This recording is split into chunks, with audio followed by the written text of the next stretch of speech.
So for this project, I took an 8 by 6 inch frame and I flipped it over. I took the backing out, I took the glass out, I cleaned the glass up, and then I took a cutout of a gingerbread man and taped it to the back of the glass. Then I flipped the glass over and took clear Elmer's glue and put it around the perimeter of the gingerbread man, all the way around. Then I took a 4mm crystal chain that I had picked up on Amazon, and I followed around the glue lines. Now this chain needs to be cut, and you can see the scissors with the black handle. It's a heavy duty scissors that I purchased on Amazon, and I think you'll ruin your regular scissors, but this one is specifically a heavy duty scissors. And you just follow along the glue line until he's completely surrounded with the 4mm chain. Next, I took another 4mm chain. These are red, and I cut them down. I think I cut 8 of them to put on the arms and the legs. That's supposed to be like the icing on the gingerbread man. And I just kind of fit them in, and then I went ahead and I took Elmer's glue and put them where the chains were going to go and glued them down. And the reason I'm gluing these down is because once you start putting the glass on, the chains will start moving, and it's too much work. It's easier if you just glue everything down and then let it dry for a few hours, and then you can go back and put the glass on. So next I wanted to cut a couple of holly leaves for by his neck. And what I used was stained glass, and I cut it just strictly with my nipper tool, and I needed 2 of them. And what you do is you try to make them come to a point at each end. And so I'm just kind of doing this in slow motion that you can see. And this piece is so tiny, it's really hard to work with. But because it's so tiny, it doesn't have to be perfect. And if you don't want to do this, you can always buy something small just to put by the neck, or make a little rhinestone bow tie or something like that. You can always use something different, or just put a couple little beads there.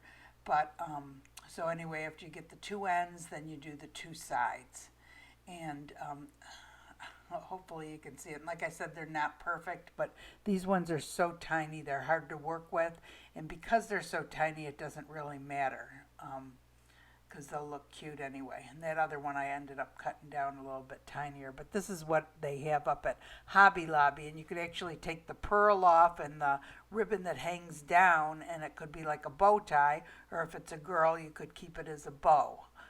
Anyway, so again, the little holly leaves I go ahead and I glue down, because again, when you put the other glass down, things will start moving. And then I got 3 tiny little red beads and put it on the holly leaves. I used a piece of the 4mm red rhinestone chain for his smile, and 2 little buttons for his eyes. And again, I glued everything down. And then I got 2 larger beads for his buttons. And then I put it up on 2 cups, because I am going to be eventually pouring Mod Podge on it in case anything drips off. The glass will not dry to the protective paper that's under it. So I go ahead and I just sprinkle the glass on, and this glass is actually Ashland decorative filler that I picked up at Michael's. And I thought it was gold. I mean, it is gold, but it is not the gold glass that they sell, because I ordered some online because they were out at the store, and what I got looked nothing like this. This is actually called the yellow glass, believe it or not, even though it looks gold, and it does have the reflective gold on it. So anyway, I just put this on and straightened it out as best I could, and then I mixed up my Mod Podge. So this is a 1-to-1 solution of gloss Mod Podge. Mix them up in the measuring cup, and honestly, you don't even need this much. I used maybe 1/8 of it at the most. And I just started putting it on, and I didn't realize, because of the rhinestone chain around it, it kind of created a protective barrier, and it only leaked out a little bit. And I think if I had glued it down a little better, it may not have leaked out at all, and you could have just had it like that without any Mod Podge around the edge. But because it did start to leak out, I let this sit for about a half an hour actually before I tried to tip it. And when I tipped it, nothing came out. So I just went ahead and decided I was going to put the Mod Podge all over the glass anyway and put some sprinkles on it, or some glitter. This is iridescent glitter that I'm putting on it. So here I'm trying to tip it to see if the Mod Podge is going to come out. And like I said, that chain has created a barrier because it's glued down. You can see it is leaking out in some spots, but very, very little. So I go ahead and I start putting the Mod Podge on top. And I just smooth it out as best I can with a brush. I almost think that those, I don't know what they're called, foam brushes, work better for this, and I think I need to go buy some more of those. And then once I got it smoothed out, I took some of the iridescent glitter and just sprinkled it all over it. And I think I overdid it with the glitter, but we'll see what it looks like when it dries. I wish I would have put a little bit less on, and some did drip underneath it, and I ended up having to wipe that up from underneath.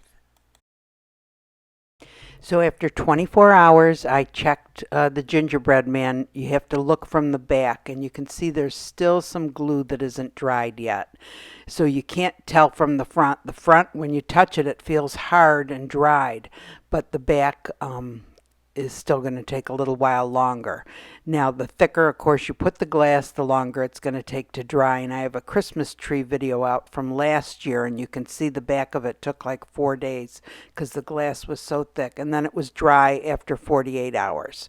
So after 48 hours, I took the original frame and I took Elmer's glue and put it around the perimeter of the frame where the glass would sit. And then I took the picture and put it in upside down, and now it just has to dry for 24 hours. Hi everyone, little gingerbread man, and this is the Mod Podge one, and I think he turned out adorable. I think that is so cute. You can still, even though there's glitter on it, you can still see through it. I really think that's cute. I love the way it turned out. Here it is from the back. Looks real cute from the back too.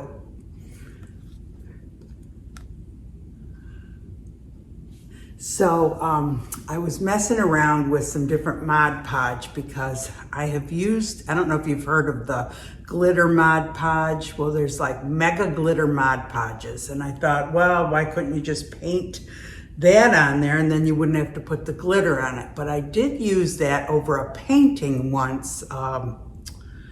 It was a reindeer painting, and it really messed the whole thing up. I didn't like it, but I wanted to try them on glass just to show you the difference and see what it looks like. So I did there's 3 different mega glitters. There's the silver, gold, and holographic. But see how I tried to paint them on as smooth as I could, but see how they're so uneven, and you see the brush marks. Okay, and then this one here is the gloss 1/2 strength Mod Podge. And you can see that's really pretty clear. And then this is the full strength Mod Podge on the end. And can you see all the streaks in it? That's the thing I don't like about the full strength, is you can see all your brush strokes. This is a little foggy down here on the 1/2 strength, but I think, I'm not sure what that is. It might be on the back. But the clearest one I feel is the gloss 1/2 strength Mod Podge, and that's why I use that. And I think I might try one without any glitter on it and just see how it dries, because after it dries, if I don't like it, I could just brush a little more Mod Podge on it, 1/2 strength Mod Podge, and then put glitter on it. So you guys might want to experiment with that. You know, if you're liking the Mod Podge instead of the resin. I know a lot of people don't want to mess around with resin, and so this is a great alternative. And I just wanted to show you the differences, and that's the main reason that I use, well, 2 reasons I use the 1/2 strength instead of full strength Mod Podge is because it's clearer, you don't see the brush strokes like you do with the gloss Mod Podge.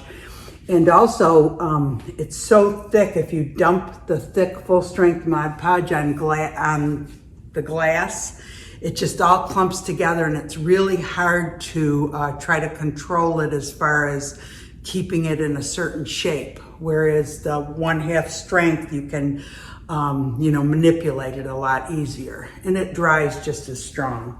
So anyway, I thought that information would be valuable, because I was thinking about, what is that the mega silver, gold, and halo Mod Podge like? So I still like the 1/2 strength better. And I guess you could kind of mess with that and put maybe a little more than 1/2 strength, but the full strength, like I said, you see the brush marks, and it just makes all the glass clump together. You just can't manipulate it like you can with the 1/2 strength. So anyway, there's my little fella. I'm gonna do some more like this, some small Mod Podge creations for Christmas. So I hope you enjoyed the video. If you did, give it a thumbs up. If you want to be notified of future videos, go ahead and subscribe. And I hope you all have a great day. Thanks for watching.